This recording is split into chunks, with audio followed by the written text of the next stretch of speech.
సరస్వతి పుష్కరాల సందర్భంగా భక్తులకు ఎలాంటి ఇబ్బందులు కలగకుండా సమగ్ర ప్రణాళికతో అన్ని శాఖల అధికారులు సమన్వయంతో ఏర్పాట్లు పూర్తి చేయాలని దేవాదాయ శాఖ ప్రిన్సిపల్ సెక్రటరీ శైలజ రామయ్యర్ అధికారులను ఆదేశించారు.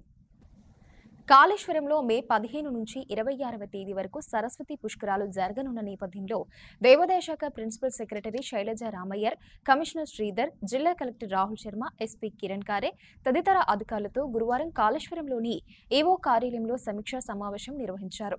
పుష్కరాల సందర్భంగా భక్తులకు సౌకర్యాలను మెరుగుపరిచేందుకు చేపట్టిన వివిధ అభివృద్ధి పనుల ప్రగతిని పరిశీలించారు.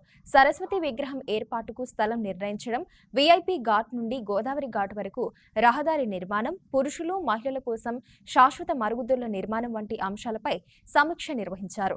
గోదావరి హారతికి ప్రత్యేక ఏర్పాట్లు చేయాలని అధికారులకు ఆదేశాలు జారీ చేశారు.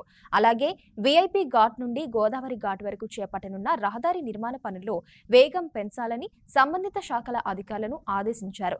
సరస్వతి పుష్కరాల సందర్భంగా భక్తులకు ఎలాంటి ఇబ్బందులు కలగకుండా సమగ్ర ప్రణాళికతో అన్ని శాఖల అధికారులు సమన్వయంతో ఏర్పాట్లను పూర్తి చేయాలని అధికారులను ఆదేశించారు.